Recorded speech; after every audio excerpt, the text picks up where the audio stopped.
Hi, welcome. Thanks for spending some time with me today. We're looking at number 19 in the OST 21 Lip Flexibilities. This is the first volume. I've been doing these, I started at the end and I've been kind of doing them backwards, one after the other. And as I mentioned in some of the other episodes, you may be watching them in the proper order. I'm doing them in reverse order. But these are etudes that I have not practiced enough in order to be able to give you a good performance of it. And they also have a lot of difficulties. So it would take me a while, I think, to get this so that it sounded musical and easy to do. And that, for me, that's the goal. So I'm going to go through and see what I can show you. Now let's see what our tempo is on this. It says 92 to 100. So here's 92. Oh, wow. Okay, so I'm looking at 16th notes.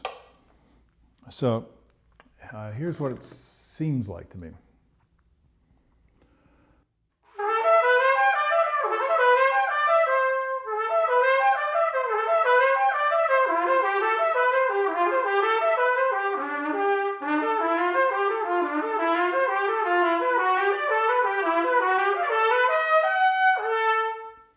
Now that seems pretty doable. What I need to do is learn it. So as I've talked about before, there are patterns and they're pretty recognizable. And when you have a pattern, you can get into a groove. And that's a good thing.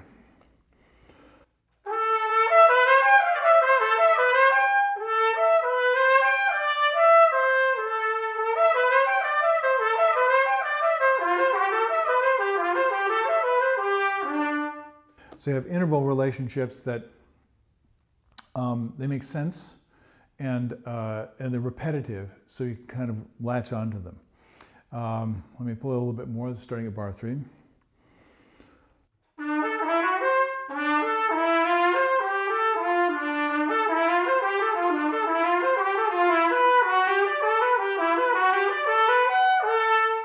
So now I've wended my way back to the A. Now things get interesting, so I'm going to start playing a little bit slower, as I would do if I were practicing. But I'm going to start in the bar that I just finished, which is bar 4.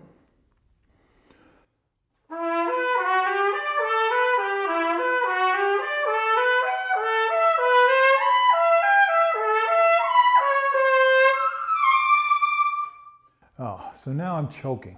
Why? I saw high D and I freaked out. Now, it is a high D on a C trumpet, but that doesn't make any difference. It's a high note. I feel the high note coming, and I'm anticipating, oh, I have to force to get that high note. So the first thing I'm going to do is, can I produce a sound? Can I sing through the note?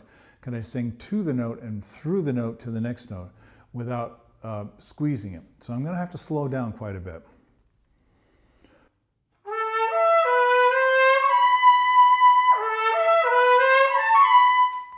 Still choking a little bit.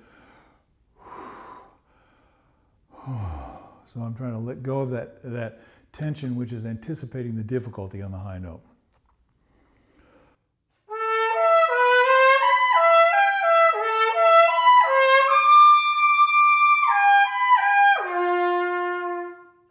And something very important here, I need to recognize, well, I'm not only getting to the high note, oh, I got the high note.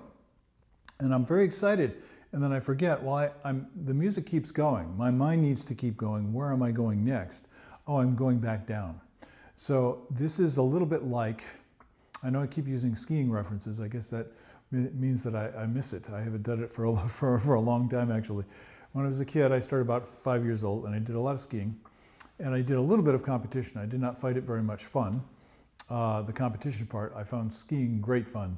So be that as it may, this is a lot like skiing when you do have a course to ski. In other words, they put flags and there are gates and you have to ski between the flags. So it's a prescribed pathway, and that's exactly what we're doing here. It's a pathway.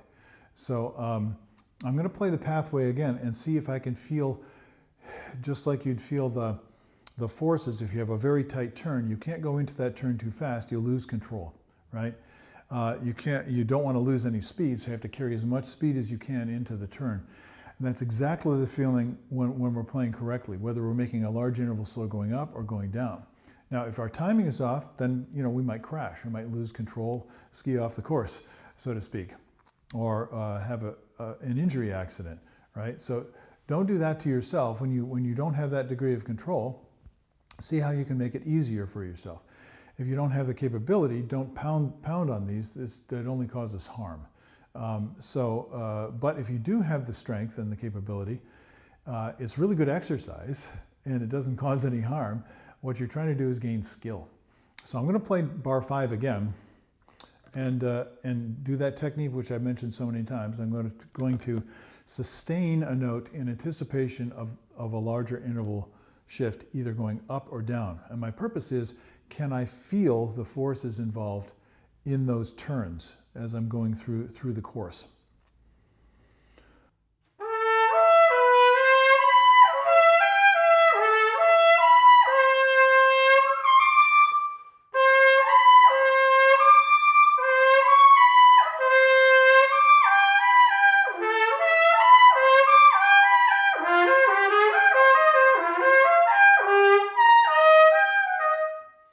Now I'm noticing, it's interesting, I'm having a little trouble hearing the intervals. They're not what my ear expects. And that's actually very helpful. But what I need to do is be really honest with myself, is like, am I actually hearing that well? Because if I'm just going in the general direction of the note, oh, this is the high note, now the note's lower, oh, that's a lot lower, or that's a lot higher, then I'm not really hearing where I'm going.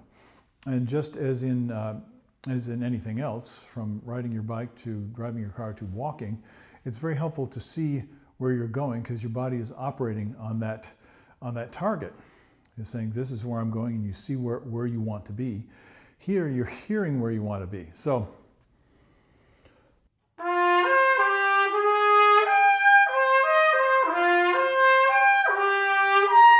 oh, that G octave going down just seems strange to me. And I don't know why. It's maybe I played it wrong earlier and I got it in my ear incorrectly. Who knows? But now we have to program that in correctly.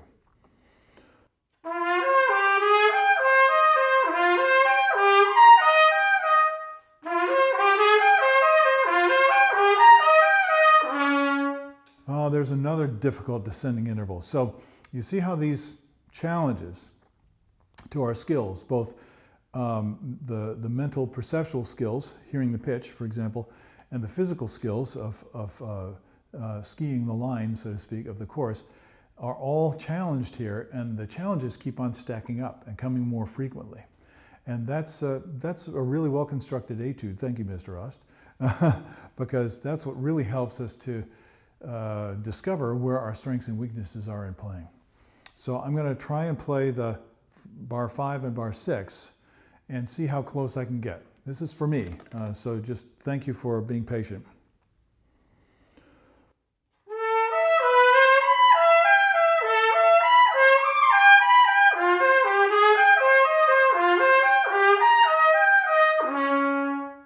Now I'm making a little bit of progress.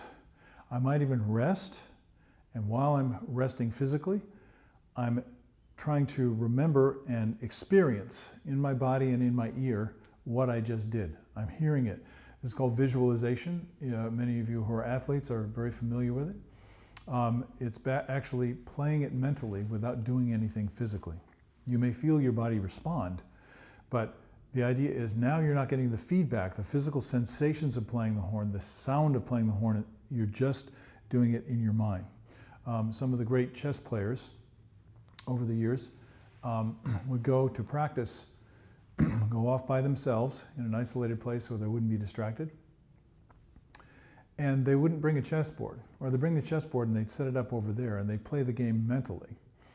So they're not constantly referring to seeing the chess pieces on the board. This is a very similar thing that we're trying to do. You're trying to remember the pattern of the pitches and remember the physical sensation of skiing the course, to use my metaphor. And then, see, I've been talking for quite a while here, so I'm going to go back and do it again, because now I can't, now I'm a little bit farther away from it. So I'm going to challenge myself to remember that.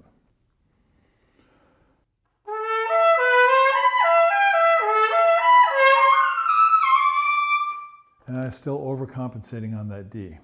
I need more time.